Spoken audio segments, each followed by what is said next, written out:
નમસ્કાર મિત્રો, સ્વાગત છે તમારું આપણી આ યુટ્યુબ ચેનલમાં જેનું નામ છે ગુજરાતી જીકેની જમાવટ।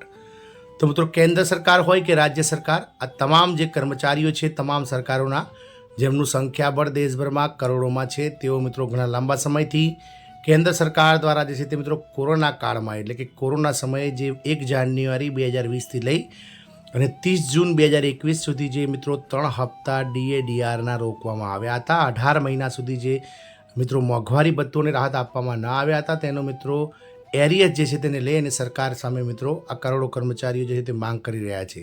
તો મિત્રો, વહેલી સવારે આજે કોરોના કાળમાં અટવાયેલા DAના 3 હપ્તાની ફોર્મ્યુલા પર સરકાર દ્વારા જે છે તે મિત્રો અતિ મહત્ત્વના અપડેટ્સ બહાર પાડવામાં આવ્યા છે, જેનાથી મિત્રો કર્મચારીઓને ફાયદો થશે અને 18 મહિનાનો DA જે છે તે સરકાર દ્વારા આ ફોર્મ્યુલાથી આપવાનું જે છે તે નક્કી કરવામાં આવી શકે છે। જાણીએ વિડીયોમાં વિગતવાર કે 18 મહિનાનું બાકી DA એરિયસ ક્યારે સરકાર ચૂકવશે અને શું છે આ 18 મહિનાના DA એરિયસના જે છે તે મહત્ત્વના અપડેટ્સ, તેને લઈને વિડીયોમાં વિગતવાર ચર્ચા કરીએ। તો વિડીયોના અંત સુધી બન્યા રહો અને જો ચેનલમાં તમે નવા હોય તો અમારી ચેનલને તમે લાઇક, શેર, સબસ્ક્રાઇબ કરી બાજુમાં રહેલું બેલ આઇકોન દબાવી ઓલ નોટિફિકેશન ઓન કરી લો, જેથી કરીને ચેનલ પર મૂકવામાં આવતા આવા ભરતીઓને લગતા ન્યૂઝ, સરકારી કર્મચારી, પેન્શનર્સ, આવા મોંઘવારી ભથ્થાના લગતા ન્યૂઝ તમને અમારા ચેનલના માધ્યમથી સરળતાથી ઉપલબ્ધ થઈ જાય।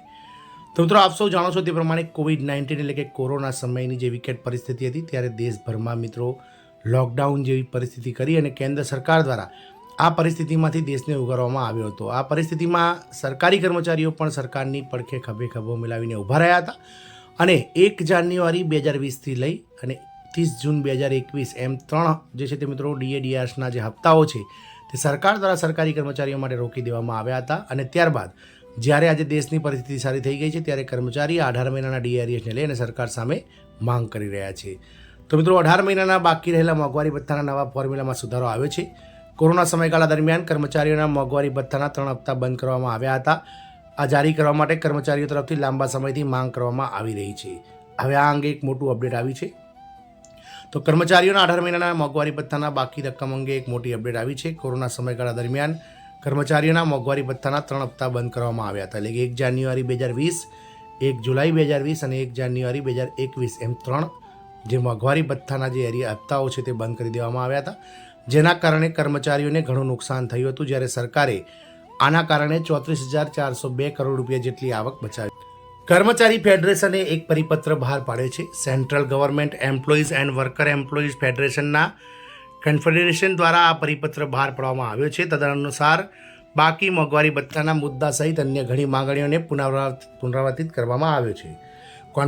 કોન્ફેડરેશન દ્વારા પરિપત્ર દ્વારા રજૂ કરાયેલી મુખ્ય માંગણીઓમાંની એક કોરોના રોગચાળા દરમિયાન રોકાયેલા મોંઘવારી ભથ્થાના બાકી ચૂકવણી છે। DA એરિયસ જાન્યુઆરી 2020થી લઈ અને જૂન 2021 એમ 18 મહિના સુધીના છે। બાકી રહેલા પૈસા સરકારી કર્મચારીઓ માટે ખૂબ જ મહત્વપૂર્ણ છે। કેન્દ્રીય કર્મચારીઓ માટે આ 18 મહિનાના બાકી રહેલા DA/DRના એરિયસના પૈસા ખૂબ જ મહત્વપૂર્ણ છે। હવે આ અંગે એક સૌથી મોટું અપડેટ આવ્યું છે। કોરોના સમયગાળાથી મોંઘવારી ભથ્થાના 3 હપ્તા બાકી છે। આ 18 મહિનાના બાકી પૈસા કર્મચારીઓ માટે ખૂબ જ મહત્વપૂર્ણ છે। આ કારણોસર પૈસા રોકાયા હતા। મોંઘવારી ભથ્થું કર્મચારીઓના પગારનો મોટો ભાગ બનાવે છે। સરકારે લાંબા સમયથી 18 મહિનાનું મોંઘવારી ભથ્થું ચૂકવ્યું નથી। કોરોના સમયગાળા દરમિયાન એટલે કે સરકારે 1 જાન્યુઆરી 2020થી લઈ અને 30 જૂન 2021 સુધી મોંઘવારી ભથ્થાના 3 હપ્તા બંધ કરી દીધા હતા। આ પ્રતિબંધ દેશના કલ્યાણકારી કાર્યો માટે નાણાં એકત્ર કરવા અને દેશના આર્થિક સંકટનો સામનો કરવા માટે લાદવામાં આવ્યો હતો। જૂનું પેન્શન પુનઃસ્થાપિત કરવાની પણ માંગ, તો મોંઘવારી ભથ્થાના બાકી હપ્તાની ચૂકવણીને લઈને કેન્દ્રીય કર્મચારી સંઘે સરકાર સામે વિરોધ પ્રદર્શન વધુ તીવ્ર બનાવવાની જાહેરાત કરી છે। આ સાથે 8મા પગારપંચની રચના અને જૂની પેન્શન યોજના ફરીથી લાગુ કરવાની પણ માંગ કરવામાં આવી રહી છે। આ કર્મચારીઓની માંગ છે કે સેન્ટ્રલ એમ્પ્લોઈઝ યુનિયન દ્વારા 7 માર્ચે એક પરિપત્ર બહાર પાડવામાં આવ્યો છે। આમાં કેન્દ્ર સરકારે બાકી રહેલા DA એરિયસ સહિત અન્ય માંગણીઓનો પુનરોચ્ચાર કર્યો છે। સંગઠનના મતે કર્મચારીઓની વ્યાજબી માંગણીઓ સ્વીકારવામાં આવી રહી નથી। આ અંગે કર્મચારી સંઘની રાષ્ટ્રીય કારોબારીએ 8 ફેબ્રુઆરીએ નિર્ણય લીધો હતો કે 10 અને 11 માર્ચે દેશભરમાં ગેટ મિટિંગ અને જનરલ બોડી મિટિંગનું આયોજન કરીને આંદોલનને વધુ મજબૂત બનાવવામાં આવ્યું હતું, જે કર્મચારીઓએ કર્યું પણ હતું। અને તે જ સમયે કર્મચારી સંગઠનોનું કહેવું છે કે જો આ એક જ વારમાં નહીં તો સરકાર આ ચૂકવણી હપ્તામાં પણ કરી શકે છે। આ નવું ફોર્મ્યુલા કર્મચારીઓ દ્વારા આપવામાં આવ્યું છે। કર્મચારીઓની માંગણી શું છે? તો 8મા પગારપંચની રચના ટૂંક સમયમાં કરવામાં આવે, જૂની પેન્શન યોજનાની પુનઃસ્થાપના કરવામાં આવે, બાકી રહેલા 18 મહિનાના DAના જે હપ્તાઓ છે તેનું પ્રકાશન કરવું જોઈએ, પેન્શન કપાતનો સમયગાળો એટલે કમ્યુટેશન જે 15 વર્ષ છે તેને ઘટાડીને 12 વર્ષ કરવો જોઈએ.